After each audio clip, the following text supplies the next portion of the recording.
whether you don't have any wealth here. It's just a portion of your eternal journey, my eternal journey, and it's going to happen regardless of what we try to do to stop it, or even if we don't want it. It's still going to be happening. It's going to happen. And I think that's a great gift to all of us. And it's a gift from Source, a gift from the Creator, a gift from God. Well, hello, Vivian. Thank you very much. My name is Philip Hossider. I'm a Wisconsin farmer, a husband, and a writer and local historian. Well, that early October morning, I had been out with our cattle in the pasture, which I did every morning. And I would walk around amongst them. We had 30 head. And I could talk with them, scratch them, and pet them, and just move around with them without them scattering off.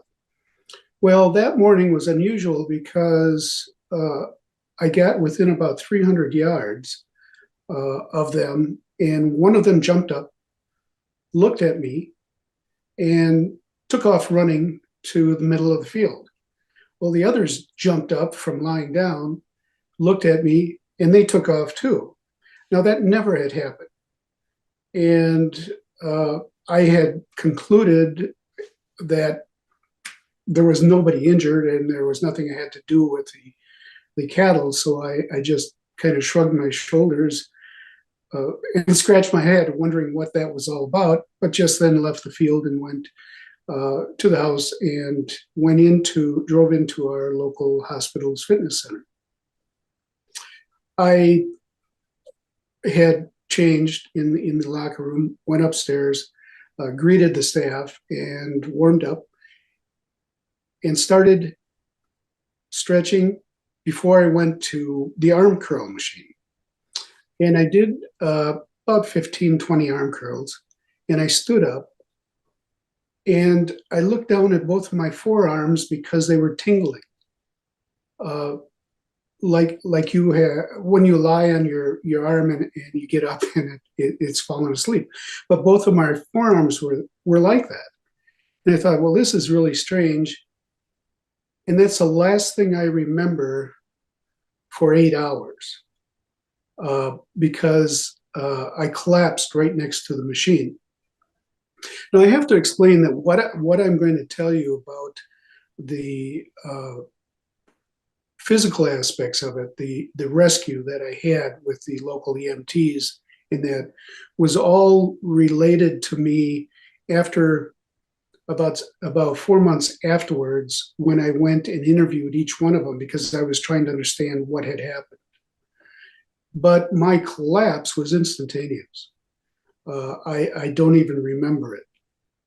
But what I did find myself being in what I can best describe as a raft.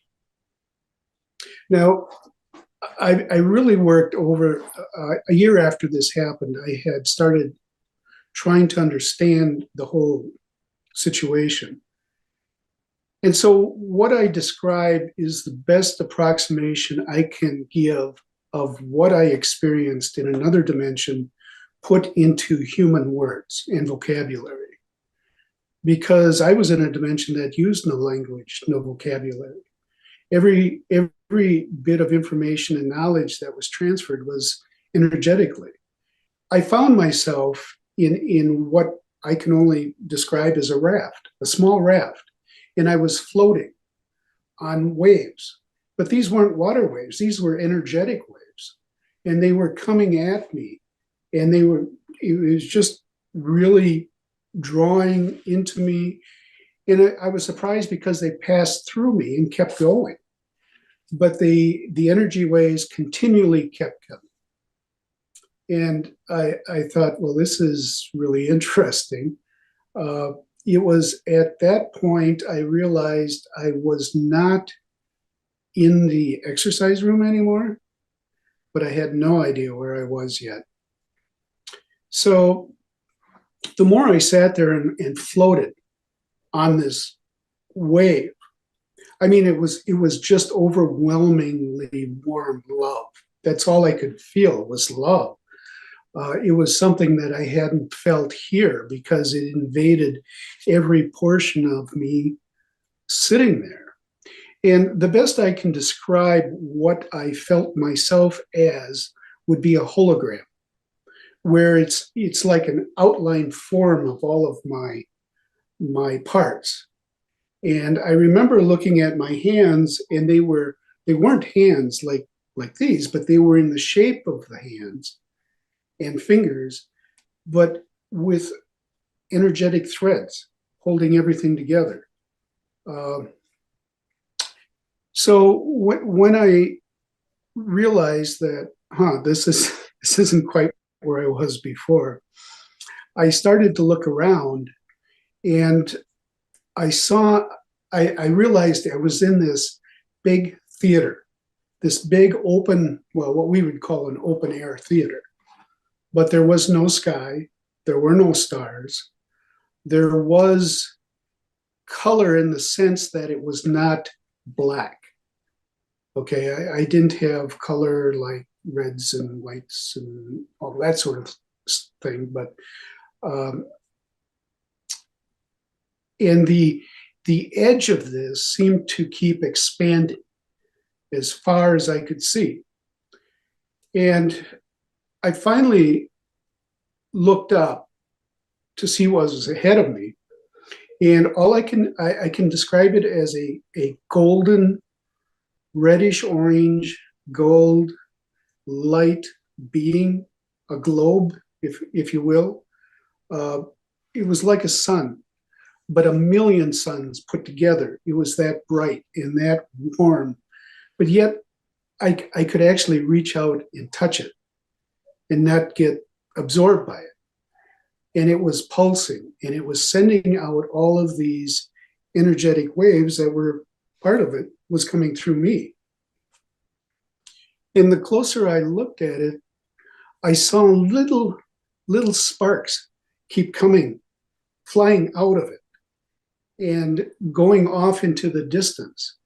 And so I turned around to see where all these were going. And what I can best describe is what I saw as being eternity.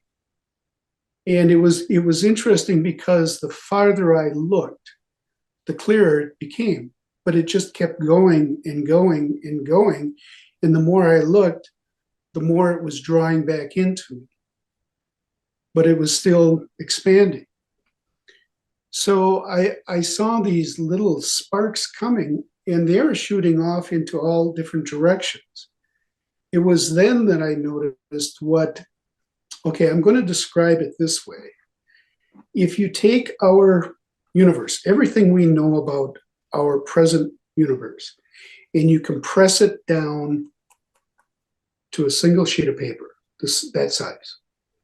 Now, this is just an analogy, a metaphor, because it was more than that. Okay, and you suspend it out here on a hook. Say you're using a hook. Next to it was another universe compressed down, and that was right next to it. And then another one, and another one, and another one. There were all of these universes, eternities, lined up in a row, but not just in one row.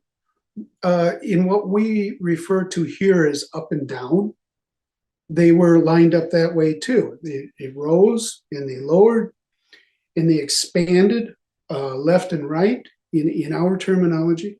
So there were all these multitude, infinite number of universes out there like ours. Well, I assumed they were like ours. I hadn't been there, but that's what they appeared to be.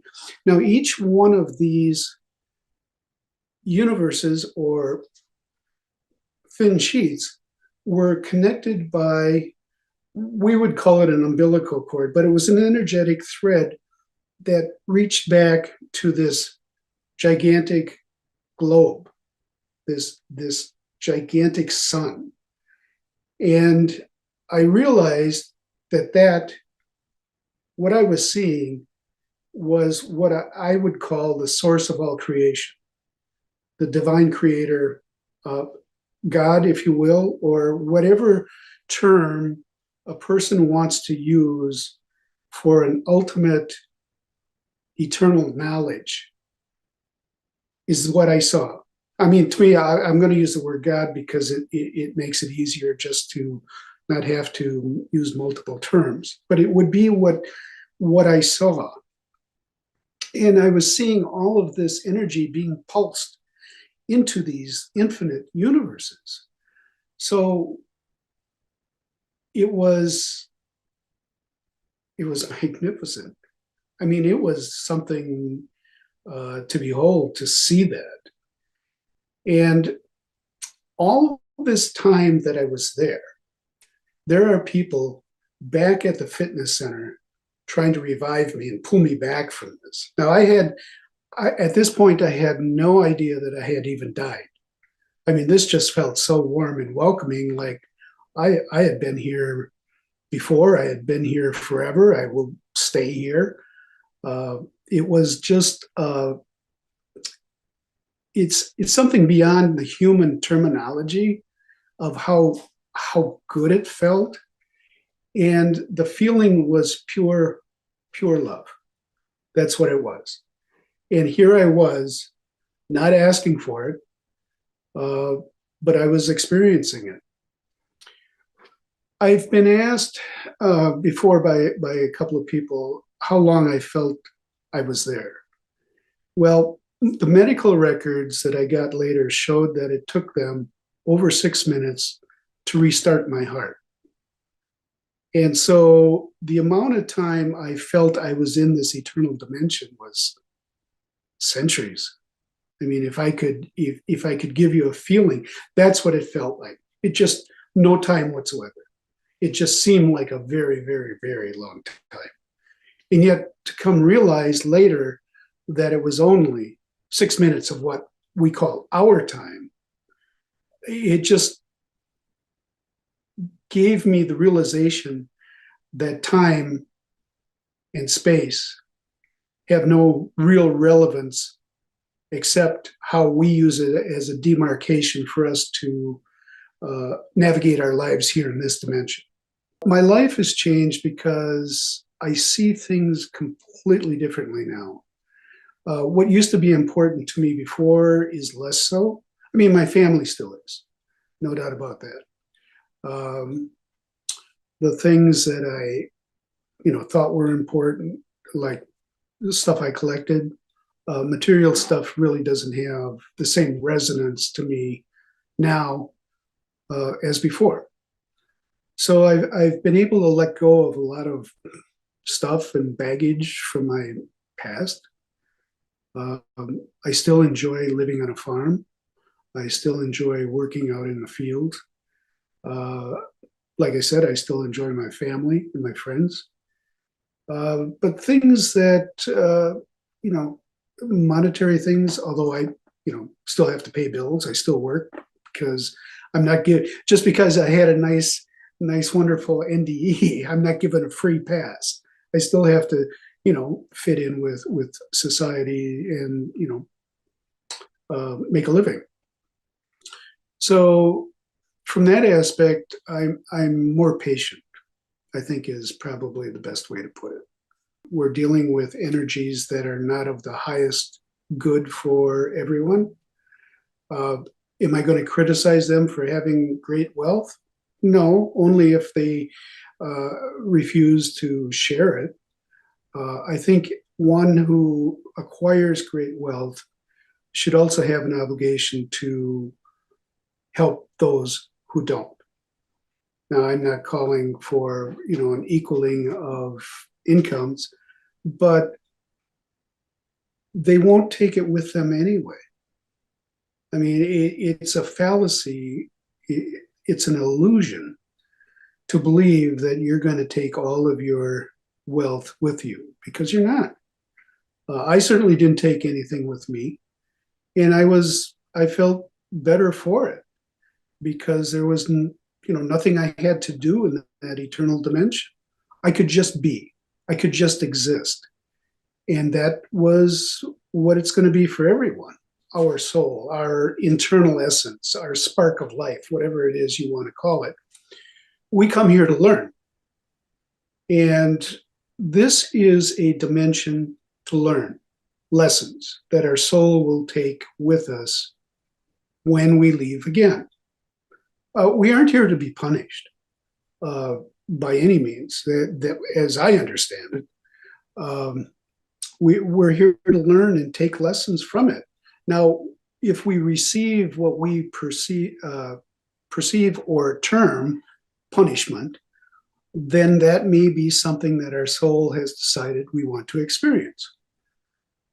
I'm gonna move this just a little bit, because when I was standing next to, it's my belief that the body is more than the sum of its parts.